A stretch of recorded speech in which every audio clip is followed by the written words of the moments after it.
Many of you probably get local publications in your community. Around here, we get Lake Minnetonka magazine. I'm Natalie Webster, and this is Tonka Talk, where we talk about the ways people create community and connection. And these local publications are a big part of that in different communities. Today, I get to talk to Renee Stewart. Yes, I cannot wait to. I actually had a couple funny things I thought about, and I was like, can I share that or not? But now I'm making her worry. But she's the managing creative director of Local, which is a magazine company which has multiple publications around the Twin Cities area here in Minnesota. And she's the editor of Lake Minnetonka magazine, which is probably my favorite. I'm a big fan, big fan. I am too. I love the magazine. My first question for you. Yes. And again, she's the editor for Lake Minnetonka magazine. If you're local, I'm sure you get it. And if you're like me, you read it. Can't wait to get it. Enjoy it. You can also read it online. How do you narrow down the stories of what to share? Well, I tell you, that is a happy dilemma that we have every month when we're planning the magazines. Yeah. Because it's often like putting a puzzle together. Yeah. Because everything has to fit and make sense. And often the magazines have a theme for the month that we try to facilitate. And bottom line, Natalie, we're looking at content that's important to our readers. It's not what our editors are interested in. It's not what maybe we'd like to see in the magazine. We really try to think about our readership and what's important to them. Yeah. How did you get into this business? Well, I'm a journalism major, and I cut my teeth on local news in Chicago. Wow. Is that where you're from? No, I'm from Minnesota. Oh, okay. But a boy took me to Chicago. Isn't that the way? That's the way it goes. Isn't that the way? So I got a job at a family-run community newspaper business, and they had newspapers throughout the suburban area, the west side of Chicago, and I wrote hard news. Oh, wow. And that was my background too in school, was learning how to write and produce hard news. And every once in a while, our lifestyle editor would be like, hey, reporters, I need you to write a lifestyle article. Sure. And it was so out of my wheelhouse, and I didn't like it. But then I started to really love it. And long story short, we moved back to Minnesota. And I really missed writing. And for me, writing is just part of my soul. Yeah. And it just feels good to do it. So I reached out to the magazine company, got hired as a freelancer. 3 months later, they said, we want you on board as a staff writer. A year later, they asked me to be an editor. Wow. So I have edited what was Southwest Metro Magazine, Maple Grove Magazine, Plymouth, and then Lake Minnetonka became available, and I quickly raised my hand and I said, consider me.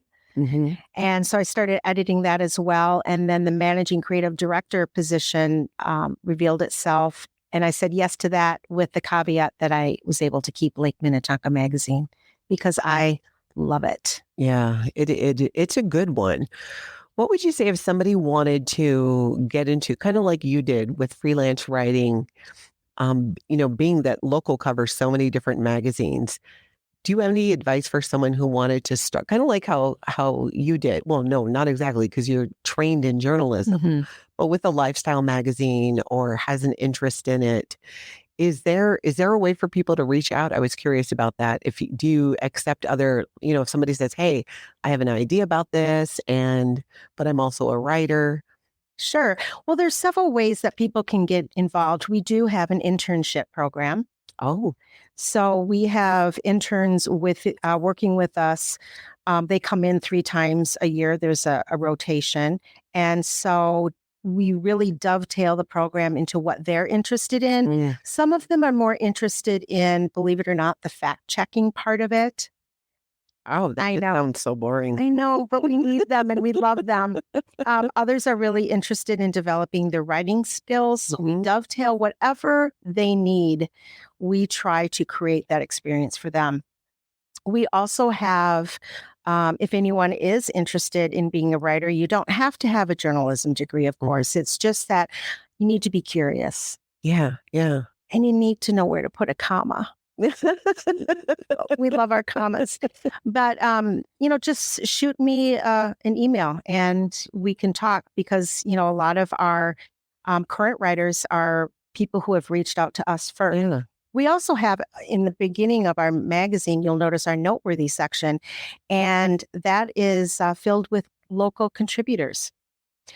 True. Who either have an expertise in gardening or like to review books.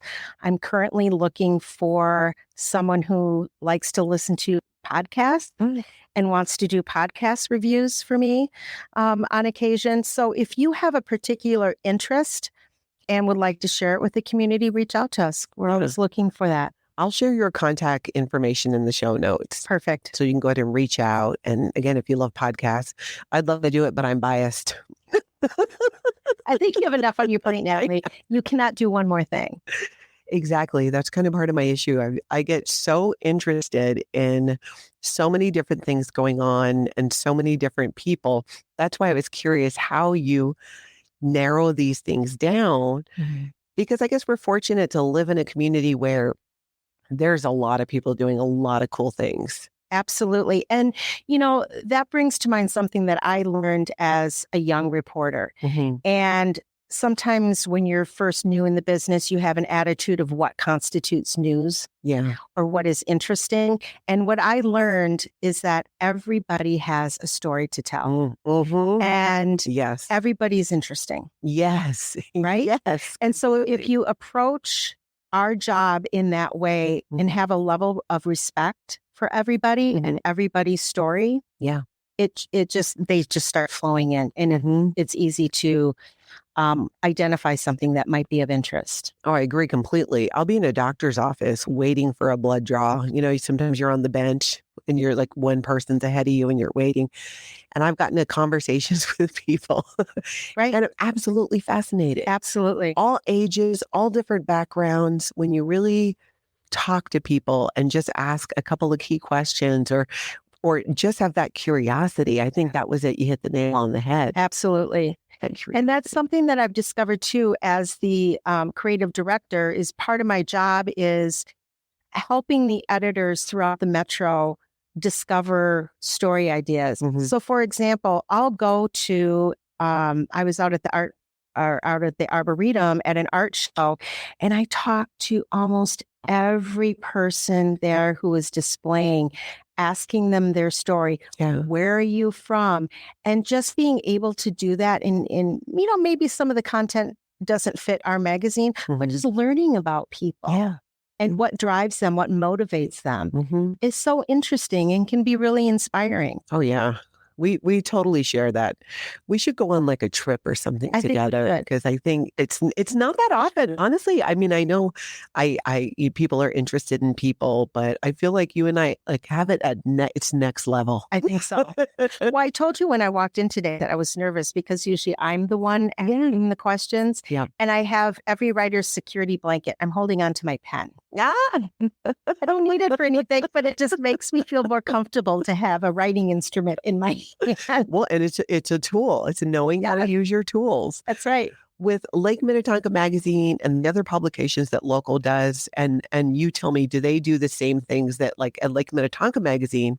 One of the things I really love about it is the lens on Lake Minnetonka, where you encourage local photographers, amateur photographers, pros can submit as well. Absolutely. And they submit photos from around Lake Minnetonka in these different categories, and you can win an award titles. Right. So during the month of July and August on our website, you can submit photos from one of the 5 categories, and then we take a look at those and we do first, second, third, honorable mention. And every month you'll see at the back of our magazine, Last Glance, we will have one of the photos running. And then followers can also vote on their favorite. So reader's favorite is also a category. But I would love to see more submissions. You know who I'd really like to see submitting? younger people. Oh, I'd be really interested to see their perspective of our community yeah. and what they find interesting, what they find beautiful. Hmm.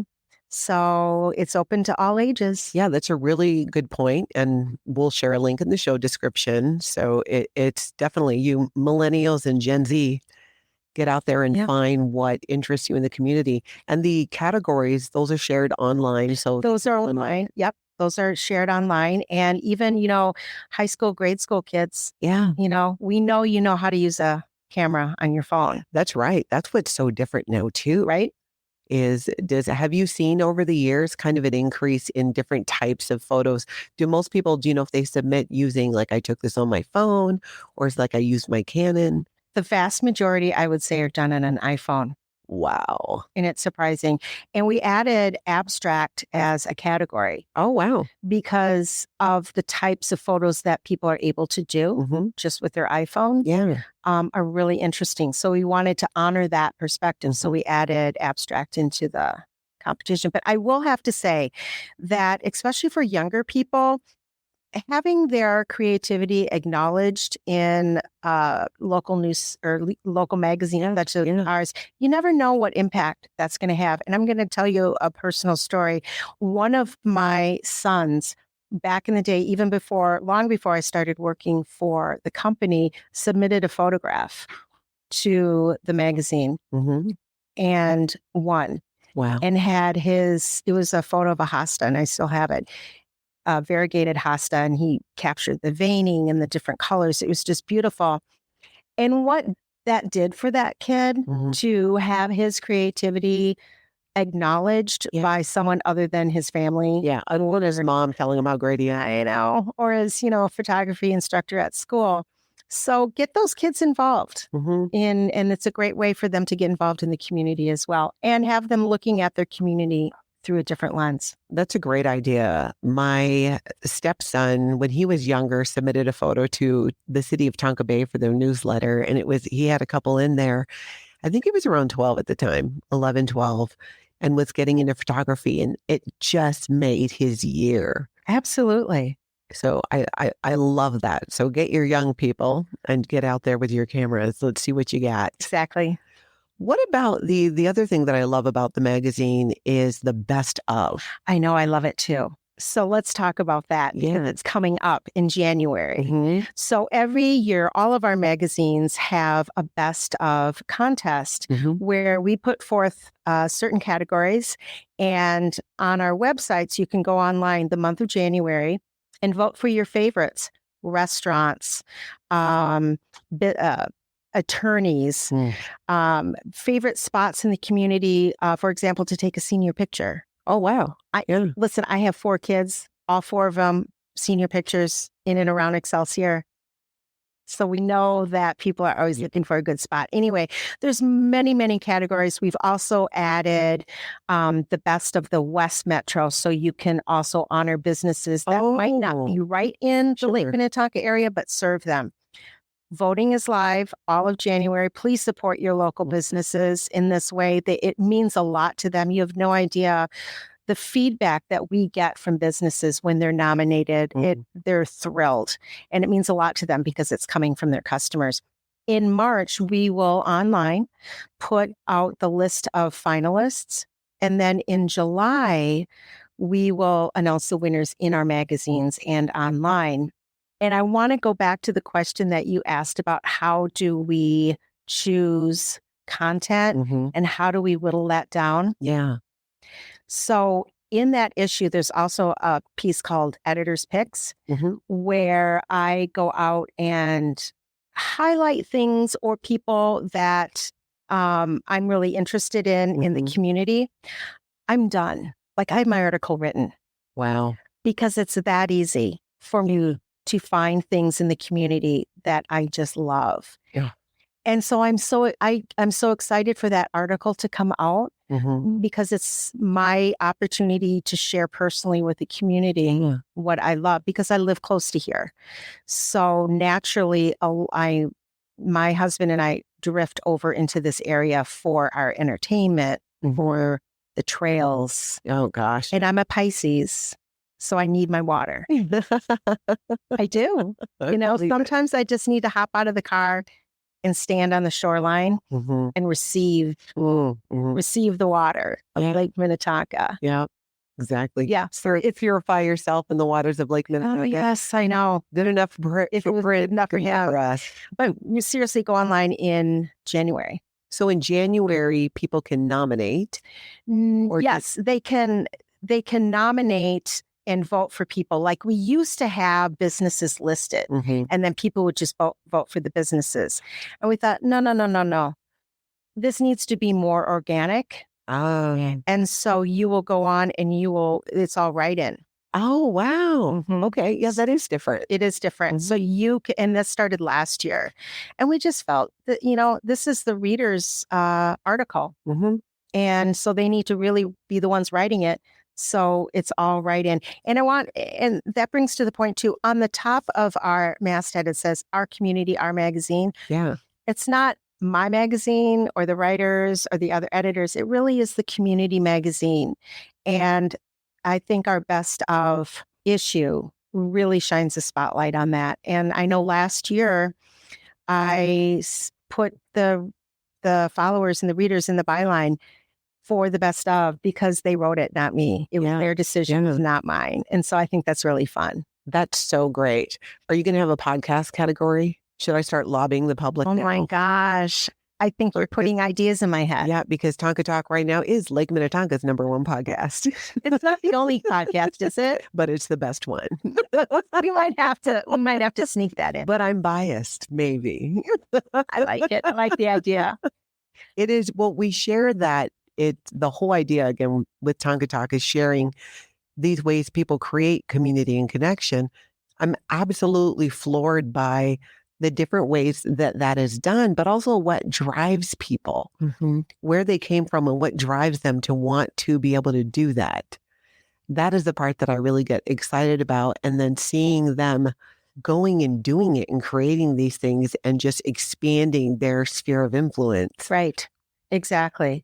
And I think the magazine gives people a way to do that in multiple ways through our community engagement with the lens on Lake Minnetonka, with the best of, but also with bringing themselves forward as a possible article idea. And I think one of the questions we're always asking people is what inspires you? Yeah. Or who inspires you? What motivated you to be in this space? And I think if anything, if we can say COVID brought forth anything positive, we are seeing so many different ways that people are reinventing their lives and living their lives in a way that they want to live it. Yeah. And that has brought forth so many inspiring stories on how people are reevaluating their businesses, their careers, their families, their homes. Oh, yes. And how they are creating new spaces in their home. So it's very interesting. I'm sure you've seen that.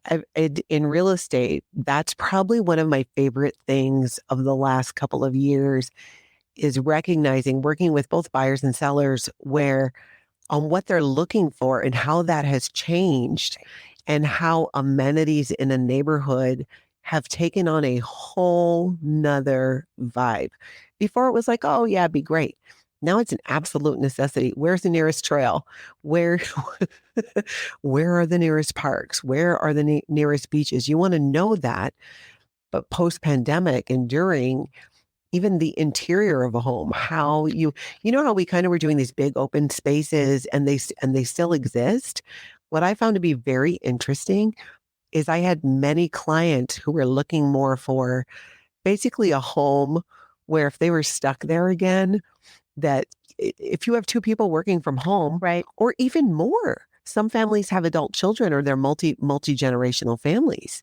And they were in this like more of a larger space where they were looking at, no, I need more separation, or taking an outdoor living space, taking an outdoor space and turning it into truly an outdoor living space because they need that extra space, even in the wintertime. Exactly. And that's what we're seeing a lot too in the articles in our magazine is the evolution of the outdoor space from just being a deck that could be used Yeah. a few seasons of the year, and maybe a fire pit. We're seeing full-on kitchens, full-on entertaining spaces, and those flex spaces within the home that can move from guest room to office. Maybe you push the Murphy bed back up into the wall or whatever you need to do, but those flex spaces are also really important. And I think also through the pandemic, what we saw is our magazines became even more relevant and even more important to our readers, because we could say to our readers, look at what you have in your town. Look at the quality entertainment, the quality dining, the outdoor spaces that you can utilize. Look at what your neighbors are doing for each other. Look what they're doing to support maybe a struggling business. It was beautiful to see. And it was a proud moment for all of us as editors to be able to sitting in what was a frightening time for all of us. And we could stay in a really positive and enlightening lane for our readers and showcase for them, this is what's good. How do you think when you were in Chicago and you were doing hard news and now you're working, it's more lifestyle? Yes. It's so much more positive in those ways. And as an individual, has it affected you in different ways? Or were you able to do hard news and still kind of maintain that separation? But in dealing with what you do, it's so positive. It's these positive stories. Right. That's a really good question. And I know there were a couple stories that we had to cover. There was a tragedy, for example, that we had to cover. And I remember my editor saying, you need to go up to the house of the grieving parents and you need to knock on the door and get some quotes. And that was probably the hardest thing I'd ever had to do. But then you flip it and I'm doing these types of stories. And it's like, well, are these stories important? You bet they are, because I'm telling you, Natalie, so many times I've either gotten a phone call or an email from a source who has read their story in our magazine and they'll be moved by it and very emotional. And because it's not often that we have our own stories or parts of our stories told. And to see it in print can be pretty impactful. And they'll say, thank you for telling my story. And I always say to them, but I didn't. You told your story. So you need to be proud of yourself because a good story writes itself. It's the ones that are a little bit difficult that the writer really needs to show their chops, right? It's the good stories that really write themselves. And we're really blessed in our magazine. Yeah, to have that. I completely agree. And doing what I do on Tonka Talk with sharing community and connection, often I'll be like, you have to talk to this person. There is no shortage of that. And I think that's it. We're so fortunate that way. And often I know I find sometimes these stories and these people in the places where you wouldn't think. Exactly. But just because if you can be curious about your surroundings and curious about people, no matter where you are, then you find out. And I don't know if you've had this experience too, but sometimes I'll talk to someone and say that we're interested in having them in the magazine. And they'll say, oh no, I'm not interesting. I don't have anything to share. And that's so not true. And I think when you can sit and really talk with someone and really show interest in them, then they start to see it in themselves. And that's a really beautiful thing to do. And that doesn't have to be with someone who has a podcast or someone who works for a magazine. That's in life. When we meet people, honor them. Exactly. Let them know that you see them. Absolutely. And I think, too, it's like when you term something as local news, everything is local news to somebody. What's happening over in Paris, that's local news to them. Do you know what I mean? Yeah. And so I don't think we should ever discount or discredit what you're doing or what I'm doing, because our magazines are hyper local focused because it's valuable and they can provide lessons to anybody, I feel. That is so true. And it's a way, in whether it's Lens on Lake Minnetonka, there's this interaction with the magazine too, where people in the community can send in their photos to be able to do the best of and nominate and vote for these businesses. It's such a wonderful way to be able to support our local community. And sometimes I know there are businesses that I absolutely love and don't get there as much as I'd want to. But how can I help them? I can write a review. You can write a review. You can submit them for the best of. Mhm. I think that's something if we all did that, we're all sometimes too quick to have a negative experience and want to jump online and go ahead and do a negative review.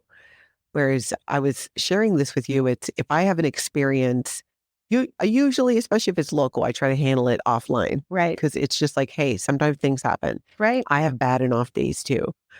But to be able to have that communication and sort out whatever it is. But if I ever did need to do a review that maybe it wasn't a great experience, I have a rule with myself. I need to go and handle some of my backlog of doing reviews for the businesses that I've had really good experiences at, because it really does help the business locally. And that's one thing we all often hate to see a local business, especially one that's been there for a while, go Right. away.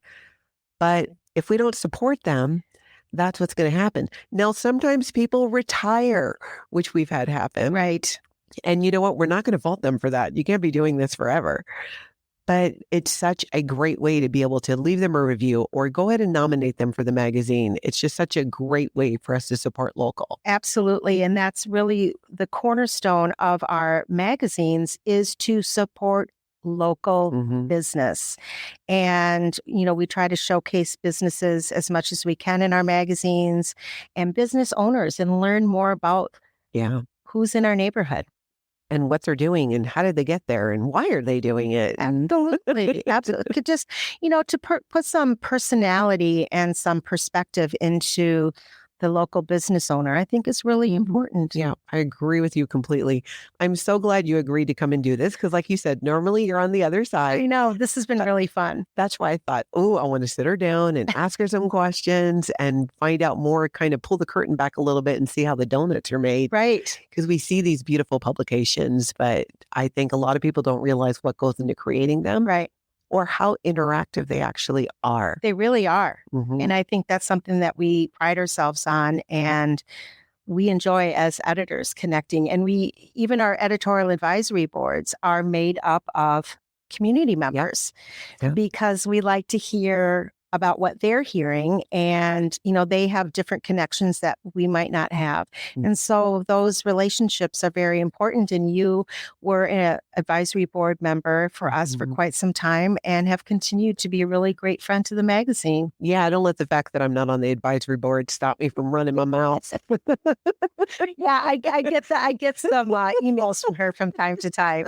Exactly. I'm Yeah. still advising. Yeah, right. And I welcome it. I love it. I love it. They get so excited, like you, finding sometimes these meeting so many people in the community, and they're all great stories, but some of them really just get you like, I know. wow, I know. more people need to know about this. It's so inspiring. I know. I know. We had an article run. Oh my gosh, I'm going to check here. October of 2021. And if you haven't read it, I really want you to go online and read it. The headline was Magnum Opus, and it was about Doreen Ruff. And she made these incredible dollhouses that might not sound interesting to you, but these were next level. The homes that she made she paid attention to the historical aspects of decor, Mhm. of life at the time that are all reflected. In her mind, she would make an imaginary backstory of the people who lived in these homes. It's something to read, and it's really inspiring about a way to use your creativity. It's a beautiful story. And then I don't know if did you find our article on Chris Eggert in October? Yes. Okay, that's another really inspiring story about a local newscaster on KSTP. And he lost part of a leg Yes. due to really surprising circumstance, repeated ankle sprains. Mhm. And we tell his story, and you see this man on our local TV news looking very put together, very polished, very professional. But he shares in that article what it's like to live in pain Mm. and how he is trying to help others who are in similar situations with limb differences. And again, another inspiring story that we can all learn from in some way. I love it. Keep up the good work. I Thank so you. appreciate you coming in. Too. Thank And keep you. the emails coming, Natalie. Oh, for sure. For sure. Like I said, you'd have to like block me. And when we go on that trip, we'll come on I here. think it would be so fun. I did like to have that curiosity. And sometimes I think I could go somewhere on a bus and never leave the bus station Right. and just meet probably incredible people with just absolutely interesting stories. Natalie and Renee in the wild. I think it's an idea. I like it. You know, I have a camper. We could make it. I know. I got lots of magazines. We'll have a lot of night reading. That's right. Okay. I love it. Well, thank you so much. Thank you, Natalie. And everybody else, I'll talk to you later.